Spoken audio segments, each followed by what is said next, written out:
Hello, valued viewers. I hope you're all doing very well. I'm so sorry about my voice. I've got COVID for the 25th time this year. Just bear with me. We'll do our absolute best. Today, we're going to be looking at Russian SHORAD, short-range SAM systems. I was speaking to my friend CH the other day, and CH said, Cap, I've made 3 new units. They are variations of the SA-15 TOR for modernity. Hello, CH. Hello, everyone. So, CH, you've made 3 of the more modern SA-15 TOR systems to complement the earlier version that we have in game. So today, we're going to have a look at the details of them. We're going to have a look at the 3D modeling, and then we're going to put them in a small war game and see how well they do with a bit of banter in the middle for the viewers. The SA-15 TOR, it's a self-propelled surface-to-air missile unit. Relatively short range, which we'll talk about in a bit. Primary purpose, point defense of installations like EWR radars, long range SAM systems, or just any generic valuable point. We now have 4 units in game. The original one from the core game, the SA-15 TOR M1 from 1991. This is actually the first modernization because the original came out in 1985, I think. Yeah, that's correct. Then the first of CH's units today, the M2 from 2009. Ooh, very nice. Then it's big brother, the TOR M2K, also from 2009, and we'll talk about why that's a thing.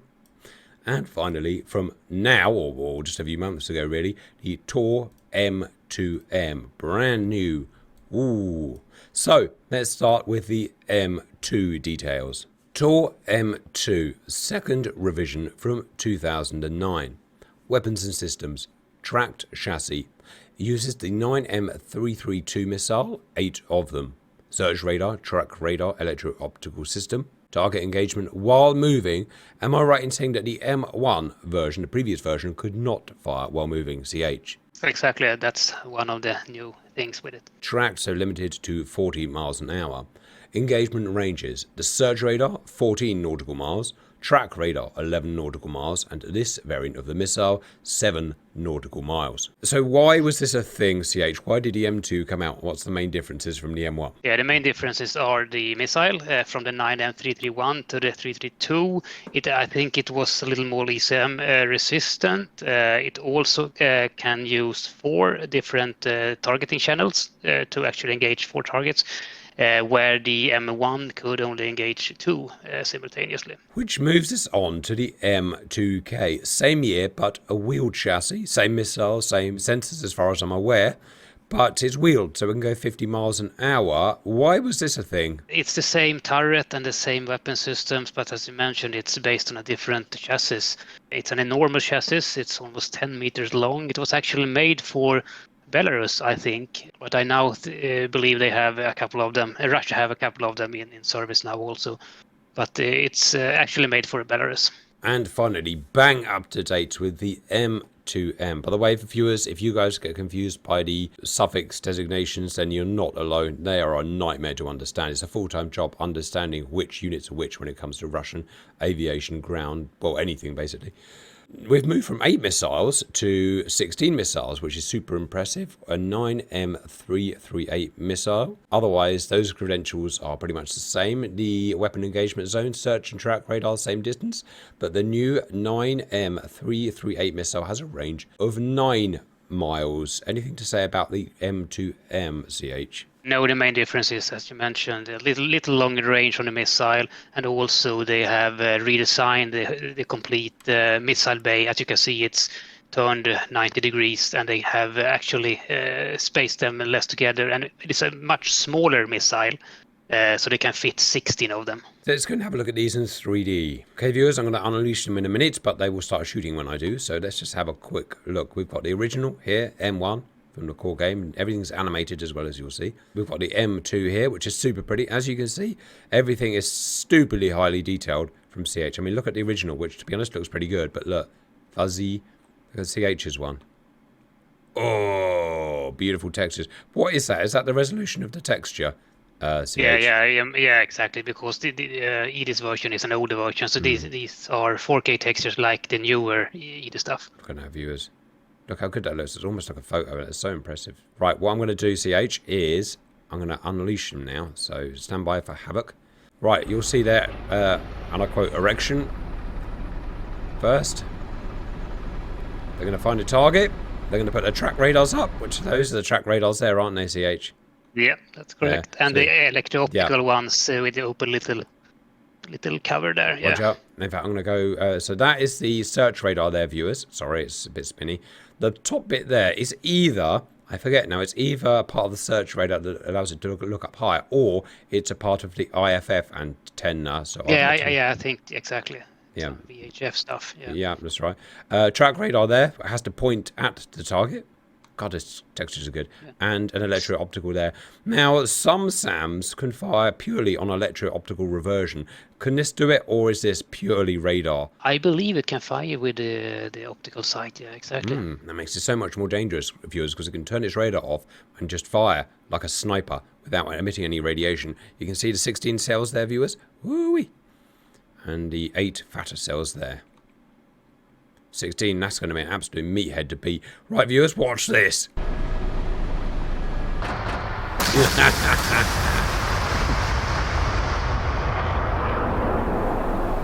So these are two different kind of missiles you saw there. I thought I set them to invincible. I didn't. Didn't I tell you? In 5 seconds it should be shot down. Yeah, but I'm not listening to you today, CH. Oh well, it sort of did what I sort of wanted. It fired.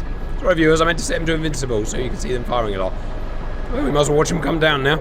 Did you hear how nervous the pilot was? It was a little bit. It was like Cap, you forgot to set me invincible. You forgot to set me invincible. I was just like, whatever. All right, viewers, a thing may have happened, but you saw them doing their little spinny things, and it looked very good in terms of 3D model. Before my voice completely goes, anything to add, CH? No, I think that's enough. Right, now leads us on to today's war games. And now, viewers, we need to do a war game to see how powerful these different systems are compared to each other. So, in turn, they will be guarding the most important EWR site in Russia. This site here, everyone wants to kill this site. They're allowed to defend it with one battery of TORs, starting with the M1 version. So that's 4 tells surrounding it.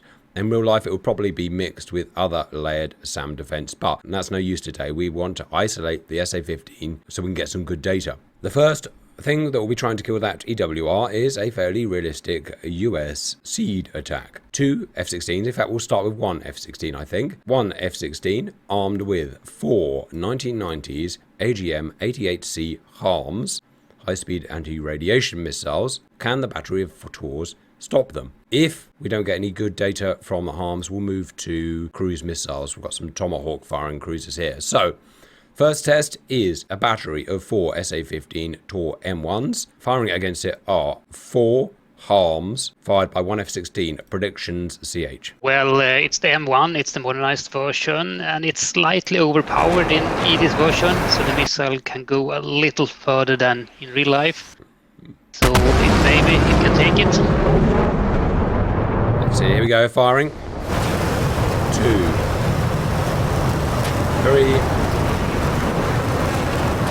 4.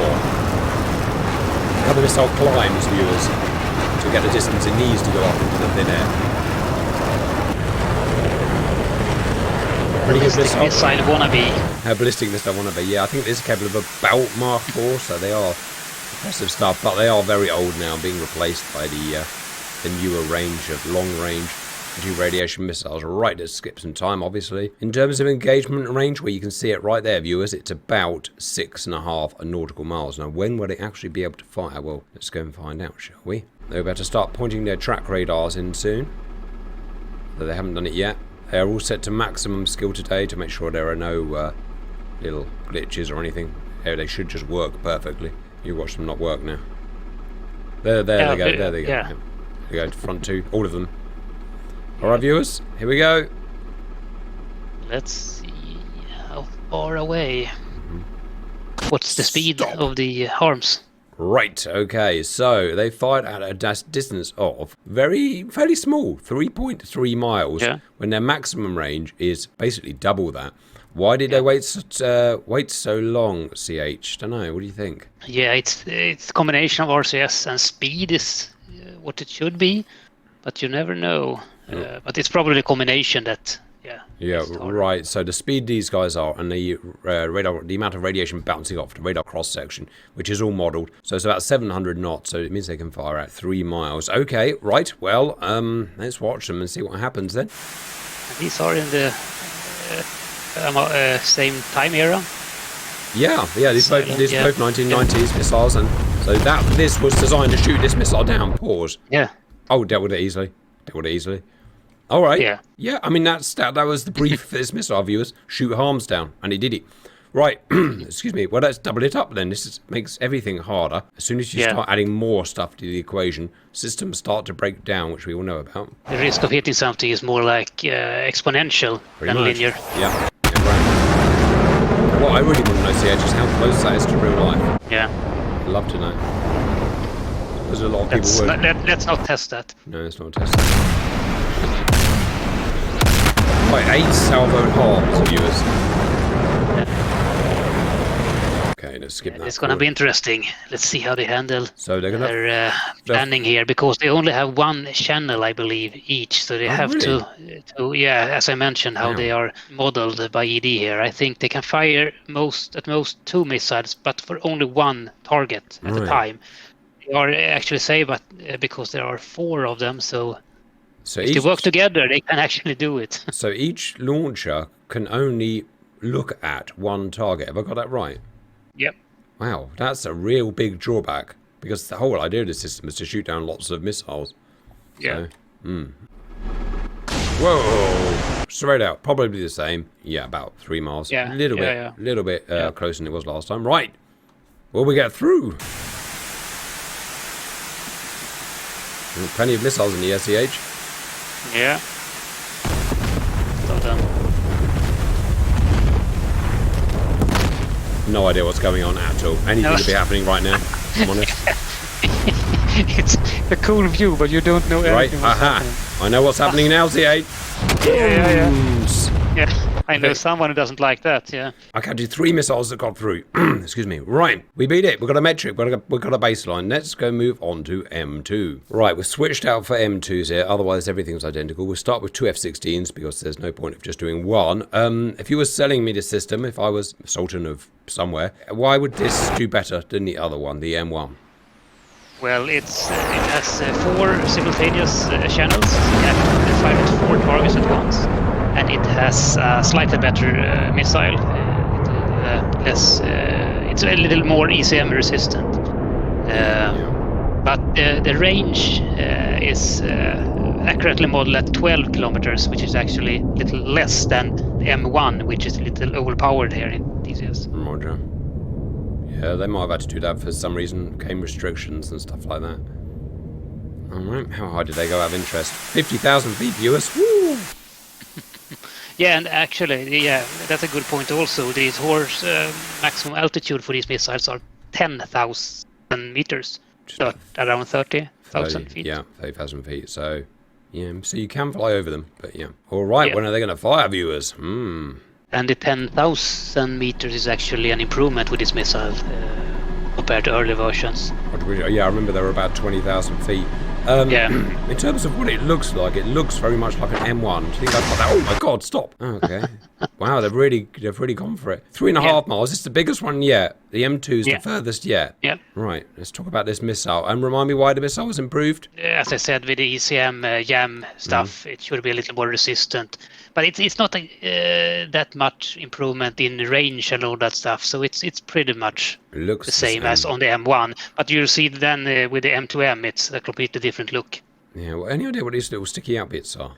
No, they are there to my predictions. Cool. You got to sell it. You got to sell it. Yeah. Right, viewers. Here we go. It needs to be pointy also. Yeah. Give me more pointy bits on it, and I'll buy it. I am the Sultan of Sudan. Yeah. All right, viewers. I notice your smoke is a bit darker than the M1 smoke. Is that on purpose, or is it just how it is, how it was? No, it's on purpose. Yeah.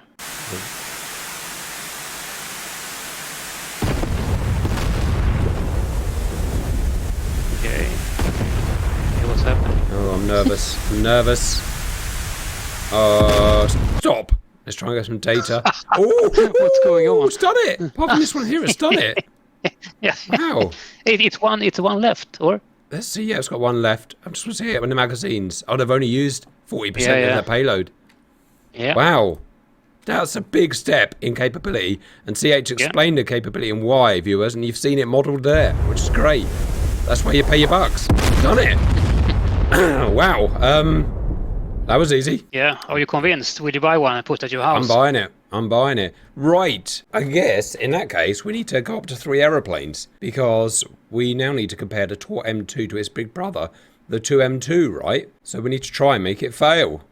How about that, viewers? I doubt it's going to be shooting down 12. No one shoots 12 down. SA-10 couldn't shoot 12 down. Right, 12 salvo-launched missiles on a battery of 4 M2s, viewers. Yeah, and just the fact that the reaction time between shots is around 1 to 2 seconds. So when things are approaching very fast, and these extremely short ranges with these systems, you have to have more systems in parallel rather than just trying to fire one after one. Yep. Right.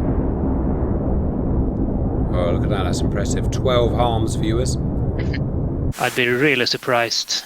I don't think they I can took do care it. of this. No. One thing, I don't know if we mentioned it earlier, viewers, but what we found is that as you increase the number of stuff you throw at something, exponentially, it's easier to get through, if that makes sense. Yeah. So twice the amount of stuff you're throwing at it, it's like 4 times more likely to get through, which I find absolutely fascinating piece of not physics, but exactly. It's like there's human involved. It's like they are having a harder time to decide what to do. Yeah. Well, there's a really interesting thing about the size of companies. The amount of humans in a company, I forgot what it was, but the efficiency goes up with a cube of the amount of people in the... So you get something like a Google, company like Google with 1 million trillion people in it, and it becomes less and less efficient because there's so many people in it. It almost feels like that kind of ratio where the whole system and then it just ends up like Google, whatever the hell that is now. Yeah, right. Well, I'll tell you right now, it's the thing that demonetizes me almost constantly for no reason. And if I ask, you won't even tell me. Ladies and gentlemen, Google. Right. My wife is not happy with them at the moment. Here we go, CH. And I'm shooting friggin' polygons on a friggin' video game. Yeah, the perfect view angle.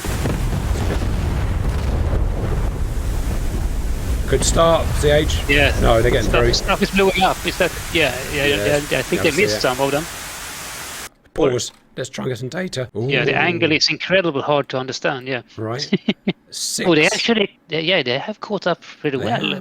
How close are the closest one? As the crow fly. Okay, yeah. They have lost some range there, but it's actually pretty impressive. It is. I'm actually impressed by that, viewers. And a go. Keep up. Yeah, we made it through. Made it through. Made it through. Yeah. Viewers, so it took 2 planes to kill a TOR 1 battery, and now it's taken 3 planes to kill an M2 battery. Now, we're not going to do an M2K because it's the same system, it's just a different truck. It won't make any difference. So now we're going to do we're going to take it back to 2. I'm going to do the M2M? Yep, Yeah, the brand new one, viewers. You watch this be worse now. And all the valued viewers go, Cam! You done it wrong. Right, try and sell the M2M to me, CH Flicks. Yes, so this has the completely new missile system, the new kind of missile, and the launch bay and everything. So it fits 16 of them instead of 8. This is called the 9M338. It has, in nautical miles, I think 9 nautical miles instead of 7. Range. It's a little bit more range, but the bigger thing is that you have so much more of them. Roger, well sold. Or buy it. And it has actually, it will detect RCS, smaller RCS, so it will actually detect these ones a little further away. In theory, it should be able to buy itself some time there. Oh yeah. But I don't know how much. It might be just a couple hundred meters. Let's see. Okay, 8.64 miles. Let's see what the science says. Well, you know, I'm really into science, CH. So. Yeah, so I've heard. There we go. That thing. Well, I look very handsome, CH. Stop! You can see it's a totally different missile. Yeah, so the pneumatics push it out, then after a few tens of feet, and then... It has the thrust vectoring and all that stuff that shoots it away in the correct direction. And the missile is a lot smaller. It's almost like the PAC-3 to Patriot's Yeah, PAC-2, exactly. It's isn't much more slim. Yeah. Okay, fair enough. And did you say it was 4 channels per thingy? Yeah. Right, let's watch it, viewers.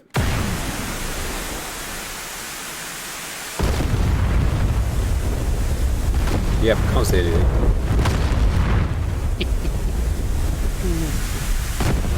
Halfway pause. Ooh, CH! Oh, it's only 2 planes, wasn't it? It's only 2 planes, but still. Wow, that made it. Yeah. Okay, that won it easily. Yeah. All right. 3 planes, please. Yeah, the ultimate test. Old 3-plane test. Yeah, oh, it is date back hundreds of years. I believe it's how they measured the pyramids. Yeah. Missiles away. Most likely. I say, but the way this works, viewers, they all clump up. It's an accident, really. The more clumped together they are, the harder they are to shoot down. So if this is actually quite a hard test for the defenders. DCS missiles really like their company. I do, don't they? Stop. Let's check the range and see how much time it actually bought itself with Roger. Right, well, we're slightly late here, so I'm going to have a guess about there. No, nothing. Okay, not much. Yeah. Nothing, yeah. All right, fine. And punch it, Hunger Mine. Come on, TOR. Come on, TOR. Don't get overwhelmed. Being overwhelmed is my job. I don't think they've done enough. They've not done enough. Oh, exactly. They get very overwhelmed by. Pause. Yeah, no, wow, they got just beaten. seeing it. They get in some sort of, they don't really know what to do. Right, so viewers, in terms of defending for 3 aeroplanes worth of arms, the M2M doesn't really help. If anything, it makes it slightly worse. Right. Yeah.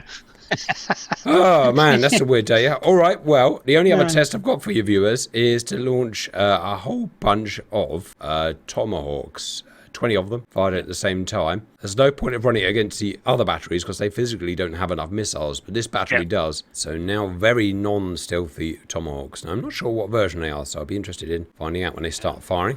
Here we go. That viewers. They're not fast, but they are plentiful. They are plentiful. Are they? Oh, the C model. So is that Mark 3? No, I don't know. Don't know what that mock that is, but I just want to show the viewers one thing. They start with a booster on them, a little rocket, solid rocket booster, I think, and then trigger,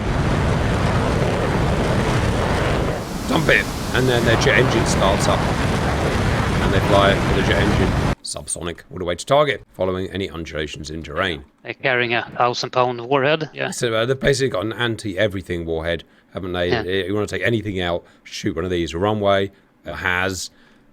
Giant hangar, or just a guy, shoot a freaking Tomahawk at it, will do everything. And these are going to be much easier to see, viewers. They're obviously giant chunkers. Everything in game has a radar cross-section assigned to it. Bigger missile, slower, although lower. So that's the thing. But they are popping up now. They are quick enough to pump out size. They aren't really super fast, these missiles, as compared to the Panzers. The Panzer missile, as I mentioned, has a boost time of like 1.5–2 seconds, but they are super fast. So why are these so slow, the TOR missiles? It's an old missile design, but even the newer one isn't actually that super fast. I really don't know why did that, because they have faster missiles for other systems. Flight time is so important. Yeah, exactly, in these very short range scenarios. Dealing with them, all right. Let's tag ourselves on the back. And if you sometimes look at the Panzer compared to this one, if you have them compared to each other, you can see how fast the Panzer missile chokes away.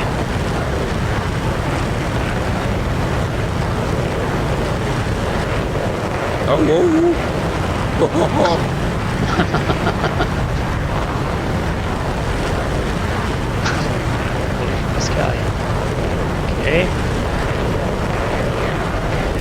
Gotta see, did somebody just get What's happening? I just he got so low. Yeah. Pause it. There. He went off the camera. Go on in. Nope. They're not going through. They didn't get through. All 20 odd destroyed. Okay. They're not really a challenge. There's just that's probably more realistic. Yeah, the harms it's much harder to actually engage with their interesting flight profile and the higher speed than these ones. It's probably that how it would be in real life. So yeah, let's try and summarise for the valued viewing teams that have given us their half an hour. So the TOR M1, the base unit in-game, could defend from 4 harms simultaneously fired, or rippled. Yeah. It could not defend from 8. Yep. And it absolutely wouldn't be able to defend from those 20 Tomahawks. It just can't fire enough missiles. It doesn't have enough missiles to do it. You know, it'd have to fire 1 for every missile, which it can't do. Yeah, exactly. They will fire twice sometimes, and then we'll run out of them. The M2 and the M2K, which is the same essentially, could defend the 4 harms, and it could also defend the 8 harms. Can you remember? Yep. But when we put 12 harms on, it got thrashed. So that was actually a genuinely impressive leap in tech. Again, we didn't put it against the cruise missiles because there's just not enough of them. They would lose by default. And then we put on the M2M, which defended the 8 harms, but surprisingly for me, didn't do any better in the 12 harms. Reason being, too many missiles in a lump of sky, I guess, and you just can't do that. The small increase in performance with the 7 to 9 nautical miles, it should have been a much bigger improvement there to actually make more of a difference. So yeah, it's hard to see how the more missile, we can see that 16 missiles instead of 8 is the big improvement between the systems, but that doesn't really mean that much when going against harms as compared to cruise missiles, which go much slower. Right, and so we have to ask the question, why then? Why can it only shoot harms at 3 miles or whatever it was? Because the M2M could only shoot harms a couple of 100 feet further out than the M2, and that's because the small cross-section of the missile plus the speed of the missile? Yeah, and the trajectory, because as I said, it's at 10,000 meters and all that stuff, because if you would put like a big cargo plane with an enormous RCS, it would fire exactly out of the... I've tried that a couple of times. We will fire at maximum distance, so it will then degrade higher speeds and lower RCS and altitude. Also, there's one thing that we didn't test, which is the fact that they can fire on the move, but it wasn't really part of this test, but that could obviously be a useful feature.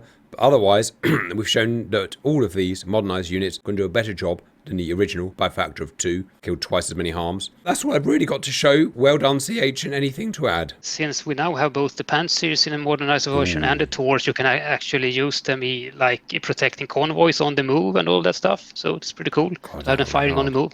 That'll be hard to beat, that will. Those units, Jesus Christ. Right, I'll see a war game coming up, viewers. Right, I hope you enjoyed that, and bye-bye.